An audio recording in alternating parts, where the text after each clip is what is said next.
And Shannon joins us live now. Shannon. Hi, Jonathan. Thank you for that. Yeah, we are live here in downtown Oklahoma City at a restaurant by the name of Pearl's Craptown for, like you mentioned, T.W. Shannon's watch party, which is going to be starting here in the next couple of hours. Now, T.W. Shannon, just like his opponent in this race, is no stranger to politics. The name might be familiar. He served in the Oklahoma House of Representatives for 8 years, where he became the youngest and first African-American Speaker of the House. After that, he competed against James Lankford in the 2014 race for the U.S. Senate, a race which, of course, Senator Lankford ended up taking. Ever since then, T.W. Shannon has gone back to working in the public, working as a CEO of a bank right here in Oklahoma City. We did get the chance to hear from him, as well as Markwayne Mullin, in an hour-long debate televised here on News on 6 earlier this month. If you listen to that, you'll know that both candidates are very similar in their views.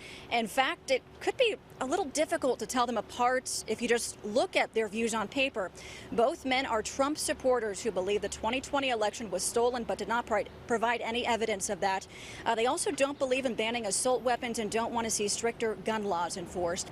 They're also both tribal members who are pro-life and want to see the U.S.-Mexico border wall be secured. But there is one thing they disagreed on during that debate, and it was the money that the U.S. sent over to Ukraine for the ongoing war with Russia.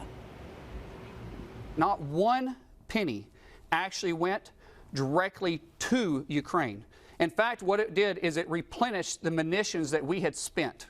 We sent them to our partners in Europe, and they sent their weapons to Ukraine. A big portion of that bill is going to directly to Ukraine. In fact, we don't know where about 16 trillion of it is going at all. Ultimately, if we're not careful, if we're not successful in Ukraine with what we're doing, it's actually going to go to Vladimir Putin.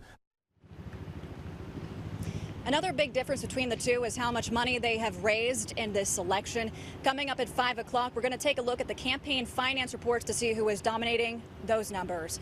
For now, we are live in Oklahoma City. Shannon Russo, Oklahoma's Own News on 6. Thank you, Shannon.